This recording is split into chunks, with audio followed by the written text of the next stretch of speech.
नमस्कार, मैं पंकज प्रसून।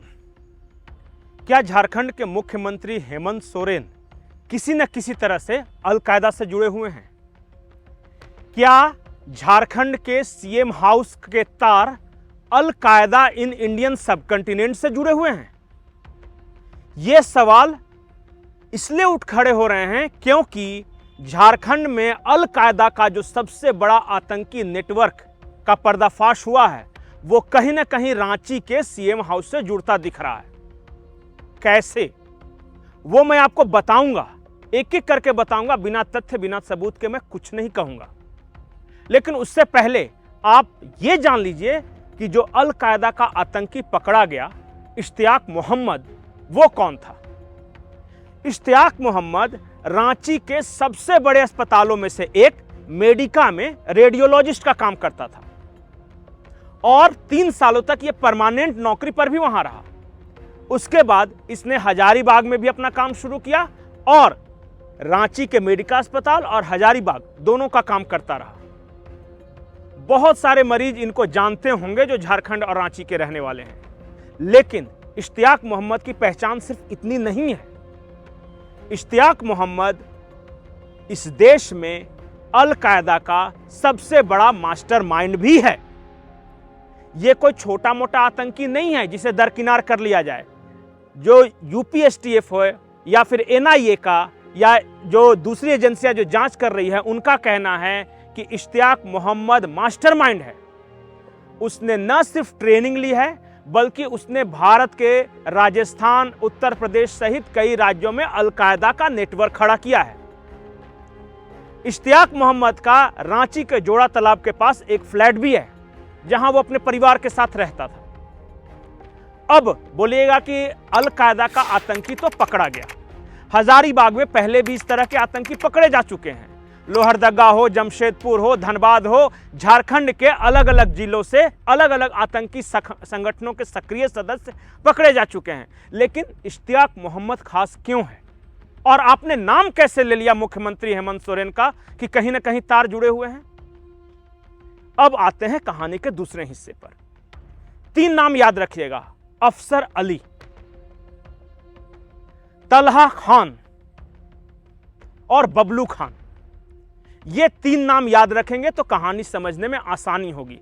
अफसर अली, तलहा खान और बबलू खान। सबसे पहले बात करते हैं अफसर अली की। अफसर अली रांची में डिफेंस की जमीन घोटाले में सबसे बड़ा अभियुक्त है। ईडी उसके खिलाफ जांच कर रही है। झारखंड में बच्चा बच्चा जानता है कि उसी केस में हेमंत सोरेन भी फंसे थे और इन्हें कुछ दिनों के लिए जेल में भी रहना पड़ा था। अफसर अली जो है, जो कि रजिस्ट्रार था, उसने वो कागजों का हेरफेर करता था। उसके तार सीधे सीधे मुख्यमंत्री आवास से जुड़े हुए थे, हेमंत सोरेन से जुड़े हुए थे, ऐसा आरोप है ईडी का। आरोप यह है कि अफसर अली रांची के डीसी छवि रंजन के इशारे पर भी काम करता था और छवि रंजन डायरेक्टली रिपोर्ट करते थे सीएम हाउस को या सीएम हाउस में बैठे किसी व्यक्ति को। अब अफसर अली का जो भाई है वो है तलहा खान, जो कि जेल में बंद है। समझ में आ रही है कहानी? अब तलहा खान का ससुर जो है वो है बबलू खान। बबलू खान या डब्लू खान, दोनों बोलते हैं इसको। डब्लू शायद घर का नाम होगा, डब्लू बबलू लोग के नाम होते हैं।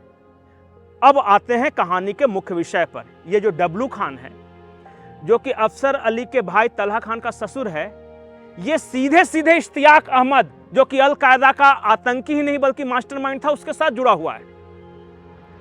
बबलू खान जो है ये उसके अस्पताल से भी जुड़ा हुआ है, इश्तियाक खान के, उसके साथ काम भी करता है और आरोप यह है कि उसे इश्तियाक के हर एक्टिविटी की जानकारी भी थी। ये आरोप है।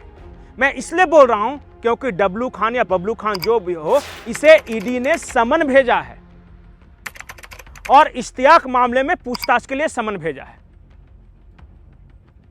इतना ही नहीं, ये डब्लू बबलू खान जो भी है, इसकी एक पहचान और है। ये कांग्रेस का एक्टिव मेंबर है, इंडियन नेशनल कांग्रेस, राहुल गांधी की कांग्रेस का। तो भारत में अलकायदा इन इंडियन सबकंटिनेंट का मास्टरमाइंड है। उसका एक बिजनेस पार्टनर है बबलू खान। वो इंडियन नेशनल कांग्रेस का सक्रिय सदस्य भी है और प्लस उसका जो अफसर अली है, जिसके तार सीधे सीधे हेमंत सोरेन से जुड़े हैं, उसके भाई का ये ससुर भी है। इसलिए ये कहानी हैरत अंगेज है। अब तक जो भी आरोप लग रहे थे, आरोप ये था कि हेमंत सोरेन ने भ्रष्टाचार किया है, आरोप ये था कि हेमंत सोरेन के कुछ लोग हैं जो कि साहिबगंज पाकुड़ में सक्रिय हैं, जिनके रिश्ते बांग्लादेश से हैं, बांग्लादेश में बिजनेस करते हैं। आरोप अब तक सिर्फ इतने थे कि जो अवैध पत्थर का खनन होता है वो बांग्लादेश भेजे जाते हैं। गौ तस्करी के आरोप लग रहे थे उस नेटवर्क पर कि बिना प्रशासन की मदद से झारखंड से इतने बड़े पैमाने पर गौ तस्करी बांग्लादेश में या बंगाल में नहीं हो सकती। लेकिन अब एक ऐसा व्यक्ति मिला है जिसका सीएम हाउस में भी आना जाना था और जिसके तार अल कायदा इन इंडियन सबकॉन्टिनेंट के मास्टरमाइंड से भी जुड़े हुए थे। यह रहस्योद्घाटन बहुत महत्वपूर्ण है। ये डब्लू खान या बबलू खान जो भी है, इसको ईडी ने समन भेजा है पूछताछ करने के लिए। अगर ये खबर सही है जैसा कि आ रहा है लोकल मीडिया में जो बताया जा रहा है, मैं एक क्षण के लिए ये मान भी लेता हूं कि हेमंत सोरेन को शायद सीएम हाउस के हर एक्टिविटी की जानकारी नहीं होगी।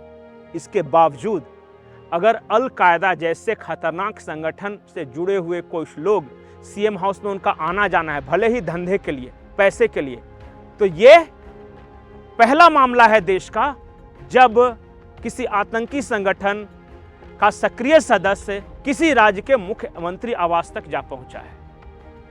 क्या आपको ये कहानी विस्फोटक नहीं लगी?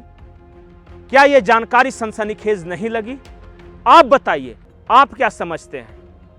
कुछ लोग ये भी आरोप लगा रहे हैं झारखंड में कि मुसलमानों को खुश करने के चक्कर में झारखंड मुक्ति मोर्चा और कांग्रेस में कंपटीशन है और दोनों एक दूसरे से आगे निकलना चाहते हैं, और इस चक्कर में झारखंड का संथाल परगना, खास करके जामताड़ा जिला, गोड्डा, दुमका, साहिबगंज जिला, इन सब में अवैध बांग्लादेशी घुसपैठियों की भरमार तो है ही, साथ ही यहां कई आतंकी संगठन भी सक्रिय हो चुके हैं। जमात इस्लामी बांग्लादेश के एक हिस्से के बारे में हमने एक वीडियो में आपको बताया था। उसके बाद हुजी, उसके बाद भी कई संगठन हैं, कई तरह के पोस्टर वगैरह मिलते रहे। तो क्या झारखंड बारूद के ढेर पर बैठा हुआ है?